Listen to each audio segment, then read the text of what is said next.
On this week's episode of Marketing O'Clock. Google not only has zero trust in the eyes of the DOJ, they may have negative. Some may say antitrust. Google said they removed 5.1 billion bad ads in 2024, but we see them remove our good ads all the time. And Google is putting the weakest links in AI overviews. Links back to Google. All on today's show. Welcome, you are listening to Marketing O'Clock. Just stay tuned. Digital marketing news, but let's get specific. Digital ads, SEO and analytics, social media and more. Pretty much everything that'll make your website perform. With new shows every Monday. We give you the news with sass and puns and definitely hot takes. Thank you for tuning in. You know what time it is. It's officially Marketing O'Clock. Settle in, sit back, keep it locked. Hey there, I'm Christine Zernheld. AKA Shep. I'm Julia Matier. And I'm Greg Finn. And it's officially Marketing O'Clock. Here on April 21st, 2025.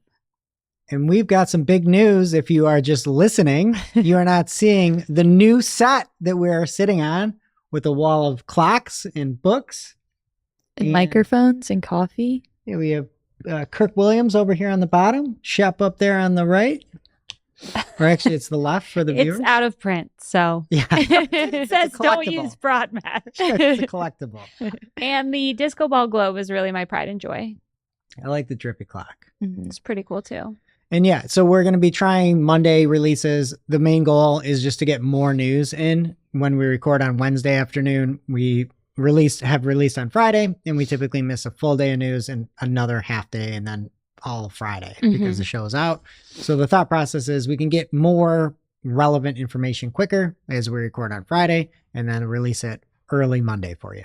And the thought process with the new set was just that it was beautiful. So we hope you like it. Yeah, big thanks We got to a Julia nice sign for this. Yeah, Julian Tables worked really hard on the set. And shout out Shield Co. Yes. Luke at Shield Co. for the beautiful sign. Amazing Marketing Clock sign here. ShieldCoArt.com. Absolutely. And this was a good week to do it because we had breaking news on Thursday this week, right? We did. Yeah. Wow. We had a lot of news that came through. So we'll start there as Google has been deemed an illegal ad tech monopoly. This is the second time that the DOJ has classified Google as a monopoly in the last 24 months, let's say, really probably about 12. And Anu has a good write-up over on Search Engine Land if you want to check it out. But Judge Leonie Brinkma ruled that Google willfully engaged in anti-competitive acts to control publisher, ad server, and exchange markets. Google was found to illegally tie its publisher, ad server, and ad exchange together through contracts and technical integration, and that these practices substantially harmed, quote, publishers and users across the web. Wow. Sadly, I feel like that's like in the past. And it's like, oh yeah, you harmed them. How about I get some money? No, right? Yeah. Like, do something about We it. should all get a credit. Yeah, you get some ads credits. It's not gonna, but really, this is like, I don't know if you're gonna get there, but I just feel like this is never ending. Like they don't have to do anything right now, right? They haven't said. Yeah, we'll kind of get to that, like the ramifications of it, where nobody knows. Like, spoiler alert, like nobody knows. But I do think there'll be some changes that come from it. But yeah, we still haven't, because earlier in the year it was the search monopoly case that Google lost. This is the ad tech, so essentially, serving the ads from a server side and all that. But Jason _Kint on Twitter X has great information about this, and a couple things I just want to read from that he had highlighted from the findings was that the judge said, the plaintiffs have proven that Google has willfully engaged in a series of anti-competitive acts to acquire and maintain monopoly power in the publisher, ad server, and ad exchange markets for open web display advertising. Google has tied its publisher, ad server, and ad exchange together through contractual policies and technological integration, which enabled the company to establish and protect its monopoly power in these two markets. Google further entrenched its monopoly power by imposing anti-competitive policies on its customers and eliminating desirable product features. Mm-hmm. It's like, yeah. We Their know. report. That's their move. Like actually exact match. And then there was a whole bunch of other things. One thing that I thought was really interesting that Jason had pulled out of the findings was he had said, whoa, for maybe the third time now, the thing that seems to have kept Google and its chief legal officer from being sanctioned for deleting evidence. So they didn't have to be sanctioned because the court found the entire company has violated the Sherman Act. So they said, yeah, the entire company was deleting all this information. And so you didn't need to just call on a few people. The entire company So what's violated, gonna happen? Yeah, what? violated the Sherman Act. What is Google Sherman jail. gonna do? Sherman's not happy. Sherman's going to have some notes for them. But there's a whole bunch more. I can talk about more, but just read it or go follow Jason Kint on there. I think the big takeaway here is, yeah, this is a loss. And also there was an article that came out where Google's like, we won half of the case. It's like, what? You just got deemed a monopoly and that you violated, your entire company violated the Sherman Act. Like, you can't take like a half dub on this. You can't take what would that be, a V? You can't take a V on this, you know? Like, but people are like speculating. Nobody knows what's going to happen. Mm-hmm. But I would say that I know what's going to happen, that Google is going to stop doing some of these things as much as they are, right? We've seen that whenever there's privacy issues, they kind of like lean into making more privacy focused elements and trying to get rid of the cookies, even though they couldn't figure that one out. But I do think they'll probably ease off of some of that a little bit more. So Is that the good announcements we've been getting lately? PMAX search terms? Yeah, they're just trying They to already save starting? themselves. well, no, I mean, I think that's really what they should have been doing the whole time, Mhm. instead of going around and trying to, weasel their way into these things. Like that initial conclusion from the DOJ where they said imposing anti-competitive policies on its customers and eliminating desirable product features. We've seen that, Mm-hmm. and honestly, you should not be doing that if you're a business. Like, what if we had like a really good product feature here at Cypress North for clients, and we're like, let's eliminate that one and just add Make it add extra harder. 0 to their invoice. It only works if you're a monopoly. Yeah, crazy. So hopefully that's the case where they try to make their product better instead of weaseling around. So for anything else, I would just say go follow Jason Kent, and we don't really know what's going to happen, but I would imagine things, at least innovative side, will be better. So we talked about Google's antitrust issues, and now we're having trust issues again in SEO land. Just trust. Actually, this is kind of antitrust. Let me get into it. This should be. This is like, I take everything I just said back. Then we'll see good changes. So we reported last week, Greg did, Barry spotted that Google was linking the things to know section, which is kind of like people also asked, back to a Google search. You would click on a link and it would start another Google search in the tab instead of clicking to a publisher. This week, Barry tweeted, it's official. Google AI Overviews link to its own search results. And he added the little slanty face. That's a lot of emotion. He's for Barry. sad. Yeah, I'm sad about this. So he is including a screenshot here from Lily Ray of a search for corticosteroids. Tell me more. Great use of AI overviews with health here. Is it going to get me swole or what? It's a class of hormones both naturally occurring. This is an AI overview, by the way. Oh, okay. This is true. It has powerful anti-inflammatory and immunosuppressant effects and helps treat various conditions like skin conditions, allergies, and inflammatory diseases. So those 3 important things there, skin conditions, allergies, and inflammatory diseases, are all linked back to a new Google search. Nice. And Well, it's then only 3. It's not that bad. yes, that's only 3 in the introductory paragraph. But if you keep reading into the sections about a more detailed explanation, what are they, how they work, there are, I believe, 17 links back to Google Above the fold? above the fold and no links to a publisher site in this AI overview. Truly wild. Nobody's going to use Google if this is what it's doing. I know. Who would want that? I don't know. That's what's so crazy is that everyone is already going to ChatGPT and stuff for information like this, and then you're going to ruin it and make it even worse for yourself. I just don't understand what they think is going to happen. I just feel like when Google came out, it was like a big deal because they were trying to deliver answers. Mm-hmm. And it's like, we're going to answer the world's questions. Everybody's like, oh, this is amazing. Like, we're not going to have ads or anything like that. We're like, oh, this is amazing. I feel like they're now in the question business. Yeah. Yeah, no, literally. Yeah. They're like, how do we get people to ask more questions? Just never get an answer. Just keep asking questions. Like, is that not a fundamental change? It Yeah. is. The way things are working? 17 links back to more questions you can ask Google above the fold. It's so crazy. Who would want this? It's honest. I talked about it on It's New, but we read the Google book, the OKR book, where it's, your objectives and key results or whatever. I feel like they look so short-sighted. Like, search volume is down. Mm-hmm. ChatGPT is coming. How do we show our stockholders that we have more people using Google? And we saw 5 million searches or 5 trillion, searches last year. Yeah. It's like, this is it. It doesn't mean that this is good though.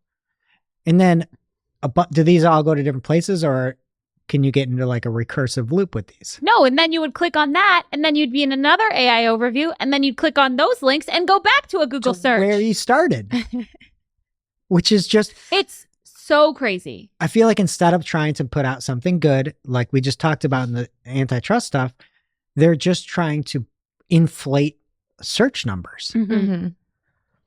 They should have to release with their OKRs every year because it seems like it's make money and have more traffic on Google.com, and that's it. And that honestly is like, that's the problem where you see these, like Sam Altman can do whatever he wants because it's not a publicly traded company.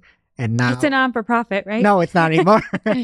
Like, he can do what he wants and be like, hey, we'll lose money for a little bit. But Google is like beholden in a way to their shareholders. Mhm. And if that's the metric of the month, they have to go that route and can't necessarily look as long-term as you want. Even these AI overviews, if you gave somebody a Google Truth Serum and we're like, are these good? They're going to be like, no. And then AI mode, though, I think has potential. Yeah. But they need to show, oh, we're in AI, we're integrating, it's working, people love it, even though we'll never show a metric. Oh, we send so much traffic to people, even though we'll never show a metric. More people, we see a lot of traffic actually making it to publishers, even though we'll never show a metric. But if they never show metrics, why do they have to do this? Like, just I don't pick know. a side. And is AI mode going to link back to Google search now? Please don't. Please. Anyway, at least we have some other search engines doing the right thing. No, we don't. We don't? I'm just going to be a nothing but a Bing user from here on out. Well, have fun because Bing answer snippets are also linking back to more Bing search results. I disavow my previous statement. That one was spotted by Kushal Barwani this week too. So just bad news all around. Just stay on those search engines. Keep going circles. Have fun, everybody. And now for this week's Cool tool. As a reminder, our Cool Tool segment is not an official endorsement or paid mention. We're simply sharing something we found in our travels that may be of use to our listeners and is really, really cool. This week's cool tool is from Chris Ridley, and it's a free tool to eliminate search cannibalization. So it dynamically adjusts your Google Ads keywords based on your website's organic rankings and eliminates the threat of search cannibalization. He has an article that walks you through the tool and gives you a step-by-step setup and a link to the script you need. We'll have the link in our newsletter and in Discord, so check it out. Now it's time for this week's Take of the Week. This is a #fire digital marketing take with extra spice served up for you. We simply deliver the take for your consumption. We give no opinions. We don't influence. You make the call. This week's Take of the Week comes from the one, the only Sam Tomlinson at Digital Sam I am on Twitter X. And Sam is always in tune with the DOJ cases. And he has a Twitter X where he says, this is the AdX case, which has always been the best case against Google. The search case was and still is a stunt that will only succeed in setting thousands of lawyers up with generational wealth. Am I surprised to see this ruling? No.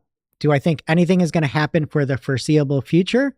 Also, no. We just talked about that, but an interesting point that Sam had is he followed up and said, if AdX is forced into a divestiture, which is possible and honestly would not be bad for the ecosystem, remember that Google still controls the SSP, the DSP.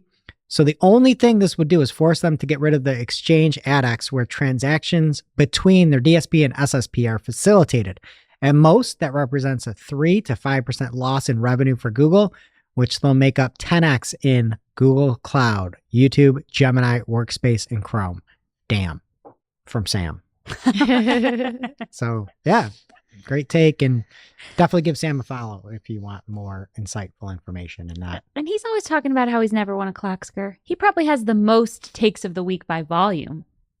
Yeah, somebody should go do that math for us. Now it's time for this week's Pew Pew Lightning Round. At this point in the show, we split up our content into 3 parts: paid, organic, and social. First up in the paid universe this week, Anu has a new article on Search Engine Land about new customer controls for PMAX. We should just have like an honesty moment here. We are kind of in a weird spot with like recording late. It feels like we haven't been here in 2 years. Right. Some of this is not new, but I don't fully remember what I talked about last week. So let's just get into it. So first, Google is expanding customer lifecycle management controls for PMAX. So for former customers, you can identify high-value former lapsed customers and prioritize who see your ads and when. Not a lot of details on how it's going to work, but that's what they said. And then also new customer acquisition. This talks about the new customer only in the new customer value mode. Those are definitely not true, but maybe they're rolling out wider. I don't know why they included them in this article, to be honest. This also talks about image controls. So there are enhanced image controls coming to PMAX. The landing page images, which we talked about recently, they're calling it a control, but it's like it wasn't a feature before. They're just making it optional so you can turn it on and off, where they could include an image of your ad's landing page in your ad, which is strange. I feel like I have to see it. If they have something where you could like hover over and see the glimpse of what it looks like, I could see that being really cool. Mm-hmm. If it's pulled in as like an image asset, Yeah, just next to that's really dumb. Or a display ad. It's like, here's my website. And it sounds like it's the whole landing page. I could even understand if they wanted to pull images from your landing page, but it sounds like it's the whole landing page, which is very strange. And it's PMAX. So if you have final URL expansion coming on, who knows what landing page it's going to be. Yeah, and I would imagine they have to pull multiple versions. And they're probably going to pull it based off of your display type. That just seems like a lot of work. Yeah. I don't know. Somebody get a screenshot of this in the wild. It's very strange. I mean, I know we talked about this last week, when it came out for demand gen, but there has to be a mobile version and then there has to be a desktop version, right? Because if you're on mobile and you look and you see this landing page that is a desktop page and then you don't arrive there, that would be super strange. Yeah. Everything about it's weird.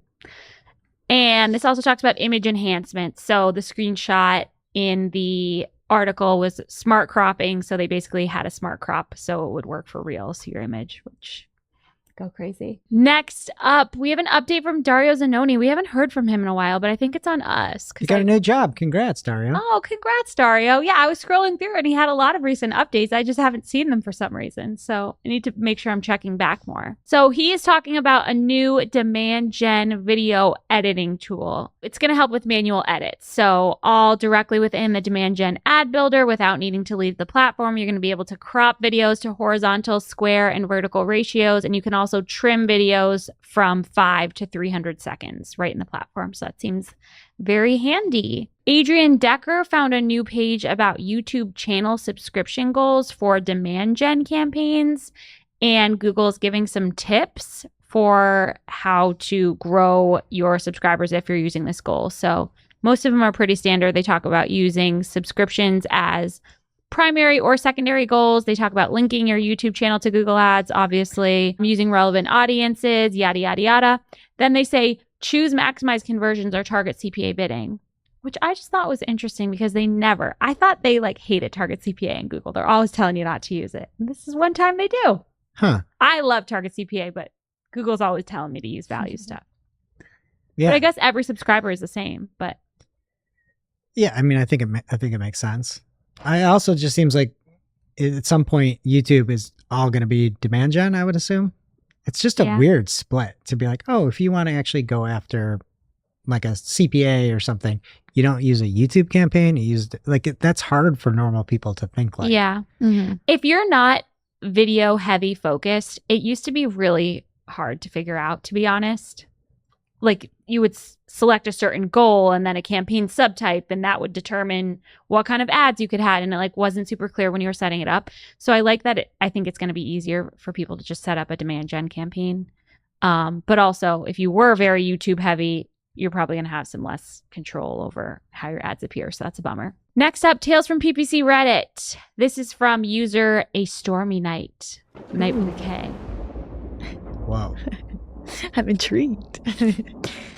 So this person, I guess it's probably a boy, I don't know, thought this might be of interest to folks wondering if they should enable search partners in Google Ads. The short answer is no. So he has an example of some reporting in HubSpot for Google Ads, and it's breaking down spend by search versus search partners. So this person spent $259,000 on search and $78,000 on search partners, and conversion rate on search was pretty good, 1.7% compared to 3.1% for search partners. Wow. Search Sounds partners is great. actually good? Doesn't that sound great? Are you kidding? Wow. Stay tuned. Then HubSpot reported the quality of the lead. So Google search, 43% of the leads were junk. Search partners, 98% of the leads were junk. One closed opportunity from search partners compared to 274 from search. Unbelievable. It's so bad. Unbelievably bad quality. I think this is also a good time to point out, optimize for qualified leads. That could help with this too, but also turn off search partners. Like, Yeah. Right. And it's easy if you are new to this and you don't know what a like high friction down funnel lead is, if you're like not aware of that, you'd look at this and be like, wow, the cost per conversion for search partners is $188. That's so much less than it is on Google search, which is $575, but you're not actually getting any right. business. You're just They getting got leads. one. Okay, you're getting one piece, one lead or one op. If you can figure out how to set up this reporting in HubSpot, you can integrate HubSpot with Google Ads and make your goal a qualified lead. I believe in you. Do Right. it. Yeah. And last week, Shep and I did a solo show or duo show, I guess, where we ran through some smart bidding. And I think that's the one thing that everybody still is wrong on is they just look at leads. And this is like a prime example of why you cannot ever do that and why you should be figuring out how to tie your CRM into Google Ads. And turning off search partners. That was the point. Yes. Forget that. Do you have search partners on for anything? No, I have for some brand. they're branded. Sometimes, yeah. Yeah. Even when I turned it on, it's bad. It's terrible. Glenn Gabe is making an appearance in the paid section this week. He came across people also consider, it's a new section in the Google SERP. It is sponsored. So this person is looking for sheets and it has ads for sheets. It says sponsored. But then when people click on it, it goes back to a Google search, just like we were talking about before. So presumably Google is paying for this. I don't really understand I guess they're paying to keep traffic on Google. I really don't understand. And when you look at this SERP, the first thing you see is the AI overview, which is, what it is. Then you see ads like PLAs or shopping ads. And then underneath it, you immediately see another sponsored thing that sends you to another SERP. I'm assuming maybe like, if in this case, they're looking for eucalyptus sheets or something strange I've never heard of. And one of the searches that Google has as sponsored is best bamboo sheets. There might be like more competition there. Maybe like CPCs are higher. And if you don't get that click on eucalyptus, like why would they do this? That's the only thing I can think of is like the CPCs must be higher for some of these. Unless it's mislabeled or something. Very strange. Yeah. Because it wouldn't be like a non-Google move to do that, but then not have the sponsored label. Like, why do they have to put that on there? Very strange. But yeah, hey, guess what? Searches are going up. And Andy Beard agrees with us. He says Google should actually be blocked from advertising in their own auctions. Otherwise, whenever they have an ad auction that's undervalued, they're going to redirect users to a new refined search with higher bids. This is arbitrage. arbitrage. I think we'd have to see a little bit more, but that's Yeah. what Andy says here is the only thought I could have about it. Next up from Brom Vanderhalen, he is unpacking some new Meta ads updates that you may have missed this week. So first, incremental attribution will optimize ad delivery for incremental conversions using, quote, sophisticated models that predict whether a conversion is caused by an ad. I think they're going to think a lot of conversions are caused by ads. Shocking. But Yeah. go ahead and add the column and see what they say.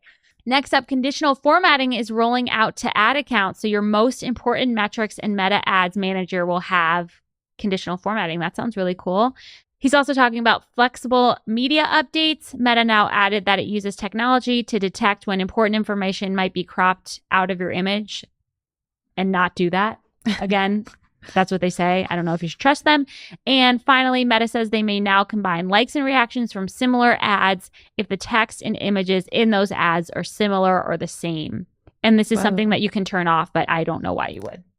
Makes sense to me. Glenn Gabe is breaking down a recent interview with Google VP of Search Elizabeth Reed on AI overviews. And the reason that this is in the paid section is because she said in the interview, she talks about ads and AI overviews, which we still don't have, but she's acting like we do. Nobody's seen one. I've seen one spotted in the wild like 3 months ago. Why didn't you take a picture? Barry had it. We talked Oh, about it. okay. Well, why aren't there more? There might have been one ever. Yeah, and now somebody- they're like, oh, they're there. They're there. You guys don't see them? No, it's like it's the emperor's new clothes. Like I know that you're a nude man up there and you don't have any clothes on. But why wouldn't they do it? I Don't don't they wanna make know. more I money? don't know. It's just I don't know anything that's going on over there, and they all delete all of their stuff, so we can't see it in a trial and offend Sherman. So it's just, I feel like we're never going to know what's happening. Microsoft sent out emails this week, Microsoft advertising that they are now actively restricting tags that don't comply with consent requirements in the EEA, UK, and Switzerland. So if you have not complied with consent stuff in those markets and you are doing any remarketing or conversion tracking or anything, no, you are not. So you should definitely get on that right away. Thomas Assel shared an update this week. He said, this is why you should always use site links for demand gen campaigns. They take up more ad space than the actual companion banner, which is true. This is an ad for clothes, find samples and fit. Or is it for I think it's music. music? samples. Oh, music samples. Pulling a Lily Ray over here. DJ Shep. It's true. Ones and twos. Never. Do you want to hear just like Taylor Swift all day and I turn up the volume really loud for the bridges? Absolutely not. That's what it Yeah. would be. That'd be good. Okay. You can come over anytime. So there's a DJ up there. It's a really small image. And then the site links are huge for different pages on the site. So definitely make sure you're taking advantage of site links if you're running demand gen campaigns. Finally here, Google released their annual ad safety report. We've all been waiting for this one. They said that 39 million advertisers were suspended and 5.5 billion ads were removed in 2024. I just wonder how many of those were valid and how many were not. Yeah. Now it's just Julie and I here on this account. But when they're like, oh, we restricted 9.1 billion ads. It's like, yeah, we have things that are wheelchairs and Right. first aid kits and car safety, like reflective gear. And those are restricted because of personal hardships. It's like, I'm sorry. Nobody's like, I have a personal hardship. I need a first aid kit. Yeah. You don't go online and order a first aid kit when you get a cut. That is not how it works. A first aid kit is a proactive thing. If you're on the side of the road and you're trying to get reflective things out there so a car doesn't hit you, you don't order it and be like, hey, I want this delivered to me immediately on the side of the road. That's not how it works. So when you see some of these things and it's like, oh, these accounts were suspended. Guess what? If you have one incorrect shipping late price in your account, you can get your entire account suspended. So Insane. while you might look at this on the outside being like, this is great, who knows really what it is. Yeah. Isn't anything a personal hardship? Like, No, they like, should really be truly. more clear. Seriously, if a first aid kit is a personal hardship, like what wouldn't diet gummy be that too? Probably. Yeah. Keep doing your thing, Google. What's happening in organic? All right. First up, spotted by Sajo George. Google is retiring the country level TLDRs. I just said internet talk. The TLDs, top level domains, not too long, didn't read it. And so if you went before to google.com.au, to google.com.uk, or to google.co.uk, I don't know what's wrong with me today. Now you're just going to have to go to google.com, and that's going to be your one-stop place to go across the globe. Is this good? Bad? I think it's good. It's just going to detect where you are and see and serve you the right stuff. I think it's probably a lot easier on their end to do it. But everybody started panicking in the SEO world. And it's like, oh, we should do the same thing. We shouldn't have our .ca site or our .co.uk site. And Google came out and said, nothing has changed with international SEO with this TLD change. And so John Mueller said, nothing has fundamentally changed, but it's important to remember that redirects are just one thing that goes into it. There's canonicalization.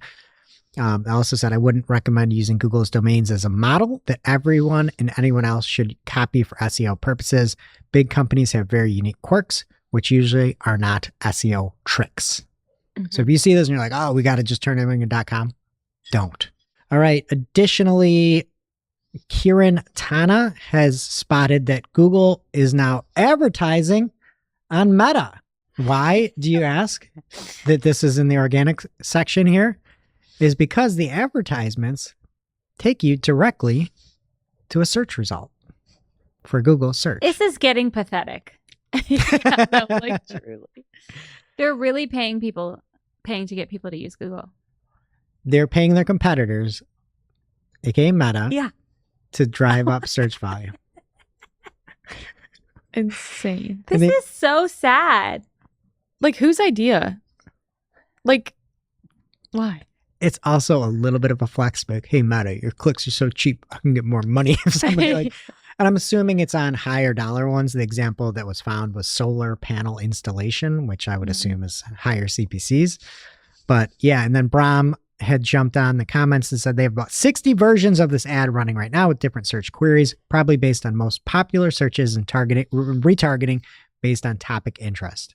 So if you would look for something like solar panels, Brahm is speculating that they might show an ad with solar panel installation. And I would also just assume that they're looking and only running ads for like high CPC terms to try to drum up more search volume around those. So there were ads in that result.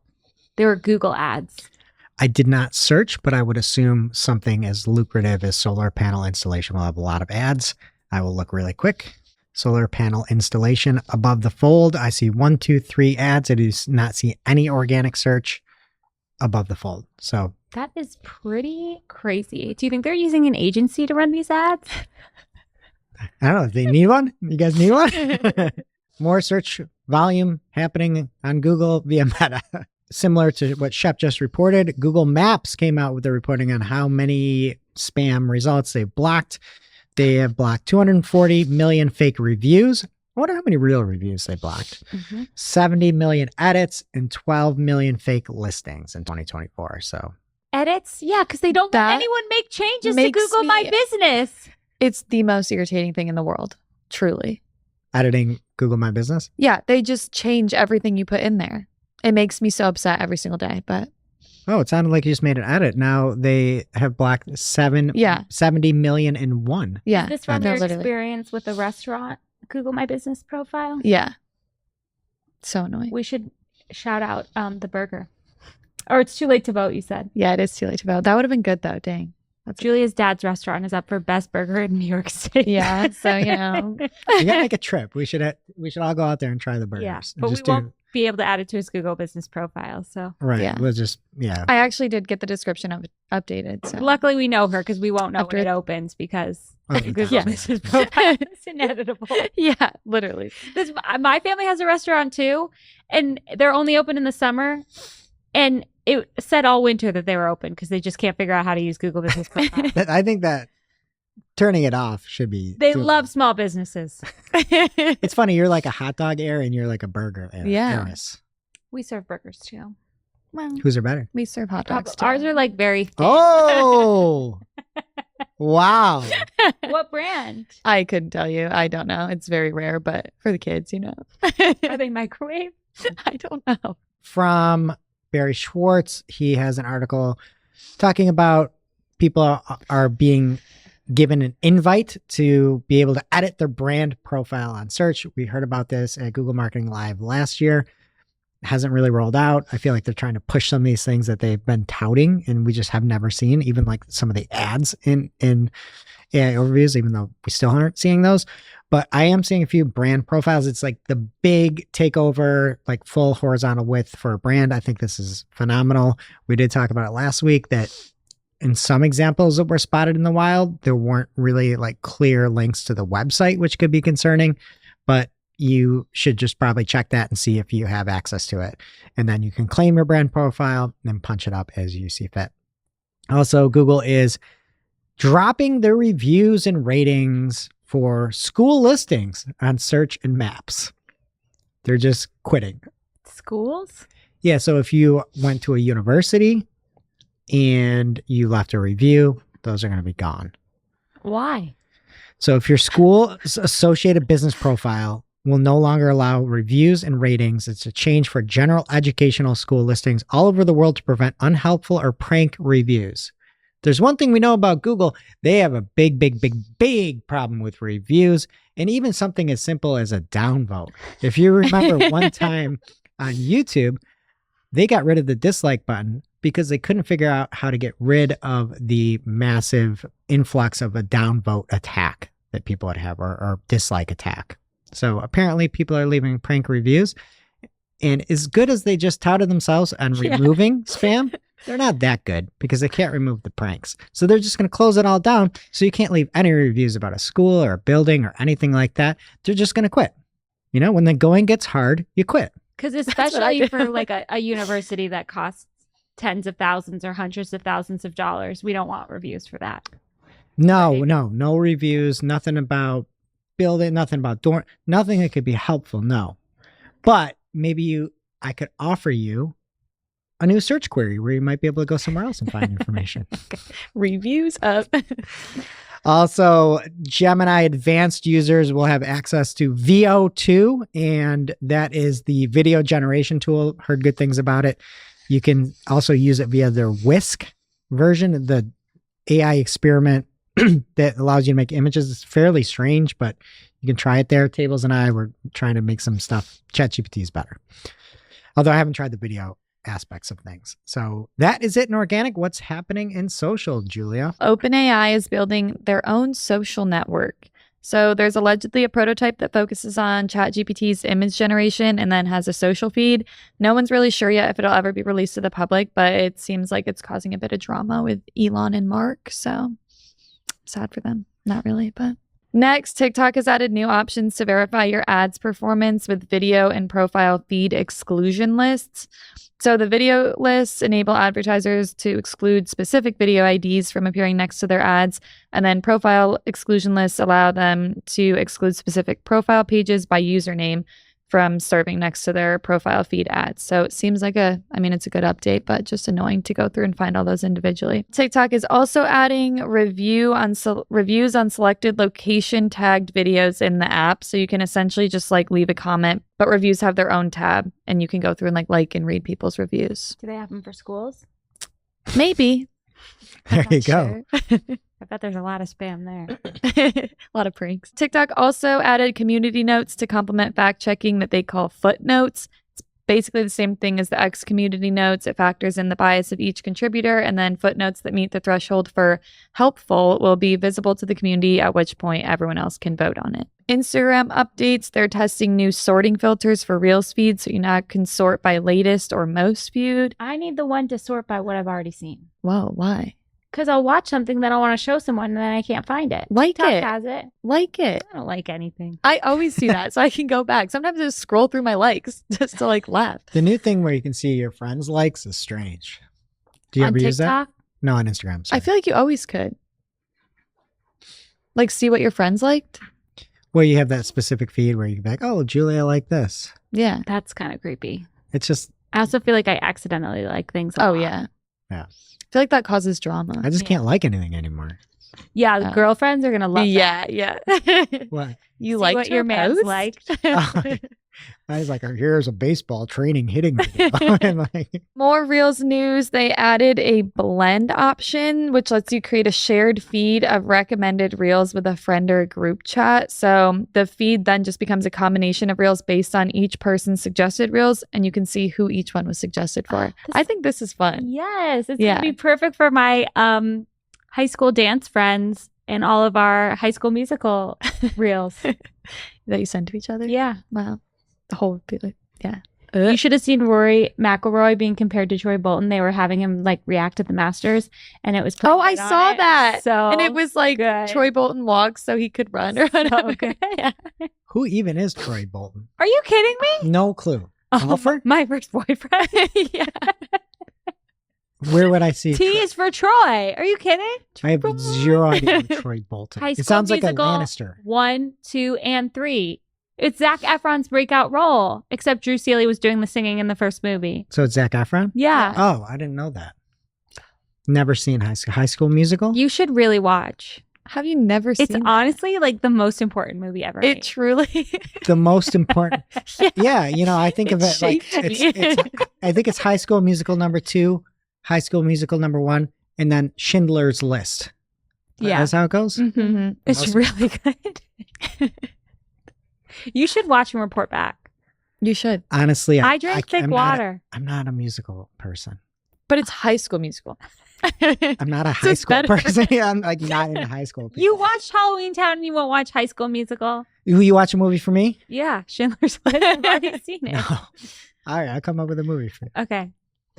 Are you on a sad movie? Futuristic movie? You got to watch Blade Runner 2049. You will really like it. All right, my children are here today. So Spring break, baby. Spring break. Okay, so Shep is saying we want to watch High School Musical. Your thoughts? No. My What if kids it's love it so much, they call it the musical. Does that change your mind? I have a question for you. Yeah. If you liked Wicked, would you like High School Musical? They're pretty different. Did you like Wicked? No. You watched it and you didn't like it? Oh, I'm so sad. Okay. There's sports in High School Musical. They play basketball. Yeah. There's a real game. And then when Troy needs Gabriella, she stands up in her seat and sings to him, and then he plays better. That was a spoiler. Are you interested now? No. So listen, when we're watching High School Musical, I want you to think of her face, that she's the one that did that to you.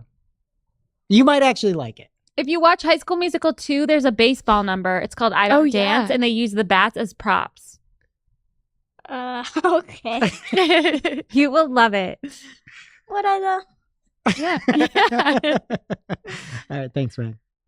Do you want to talk about the DOJ trial? Last for social, the battle between Threads, X, and Blue Sky. Threads has seen steady accelerating growth and is now up to 320 million monthly active users. It's still far off X, which has an alleged 600 million monthly active users, but they only added 50 million new users in the last year compared to Threads' 200 million. This Why are you is looking at me? wrong. This has only been Oh. around for a year, so This is just made up. everyone's new. Listen. Well, yeah, but, monthly. And Blue Sky still has 5. Well, 5. No, they have 35. It's fine. They went from 5. Even to say that Blue Sky is a 10th of Twitter X is way wrong. I don't have any of these, so You have a Twitter. secretly. And that brings us to our real life segment, straight out of our accounts and into your ear holes. It's time for Working Hard or Hardly Working, where we talk about what's going on in our IRL work, good, bad, or otherwise. Working hard for me, we are starting to get device exclusions in some accounts with PMAX campaigns, and it is so amazing for lead gen. And I set up a separate mobile only campaign, PMAX. I just have a really, really low target CPA, and it's hitting it. Really? Like half of what I have for desktop. Yeah. That's incredible. And getting a lot of conversions. Where before it was when you would have the segment for device, mobile would be double what you had for desktop. And just to let people know how what type of conversion is it that you're optimizing towards? SQLs. SQLs, not just like search partner-esque BS leads, right? No, if you had mobile turned on with leads in PMAX, like just any form submission, you would get thousands of form submissions and they'd all be garbage. Right. And so what I'm trying to clarify is you like this with a down funnel conversion. Right. It's fantastic. And I asked her rep for it and she just gave it to me. Like, ask your rep. Thank you. What about you, Julia? Working hard for me this week is Google Ads Editor. I feel like I've said this before, but I've been in it a ton this week and it just makes my life so much easier. So it's been great. All right. And something working hard for me, all of you guys in tables, we have this new fantastic set here. There's a whole bunch of things we have to do. We have to move some electrical. We have to obviously pick out all the stuff, set it up, implement it, get lighting, get mics, get everything going. Still have some things to work out to improve for next week, but an amazing job. And I literally did nothing. Like I literally did nothing. You gave us a budget. Yeah. Yeah. You spilled coffee on the rug. Day one, I spilled an entire cup of coffee on this. And before the show, they're like, we should get slippers so we don't mess this carpet up. I'm like, okay, fine. And then I just spilled an entire cup of By the way, we have this prop. That was me. Yeah. Yeah. Now it's time for this week's ICYMI. ICYMI people. This is something you just might not have seen. Maybe something that you overlooked, but you shouldn't have. ICYMI people. Mike Ryan has an update for us in shopping land. He posted, Temu has left the building. Starting April 9th, Temu turned off all their Google shopping ads in the US.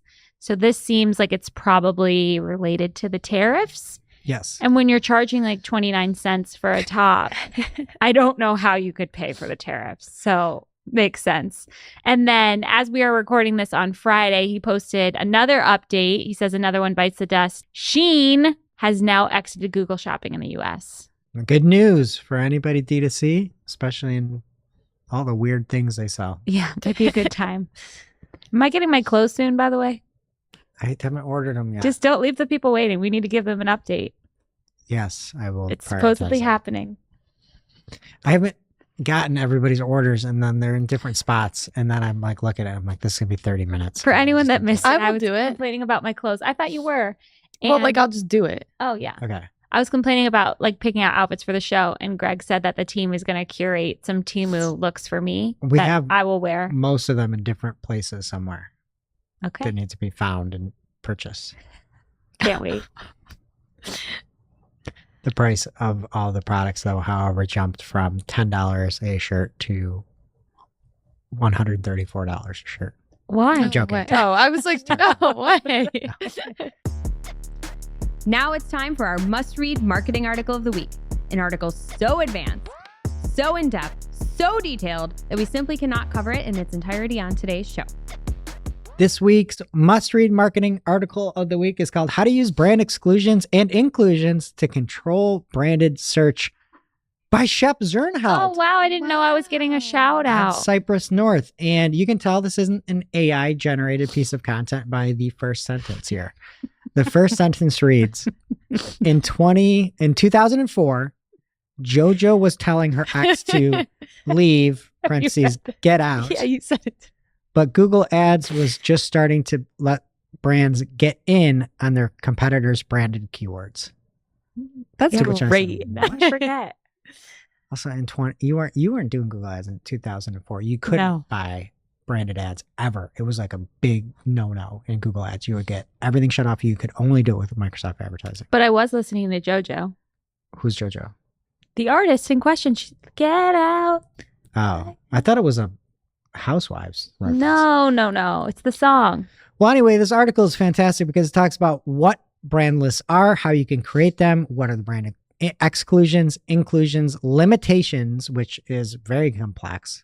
Yeah. I mess it up all the time, so I'm just going to bookmark this. And then really the future of brand search. It is unfortunately here to stay and necessary evil, but there's a lot of things you can do to get better results, right, Shep? Right. So Highly recommend writing a blog post about something if you can't remember how it works. Because Yeah. now I will. We were always like, can you use them for shopping? You can't. no.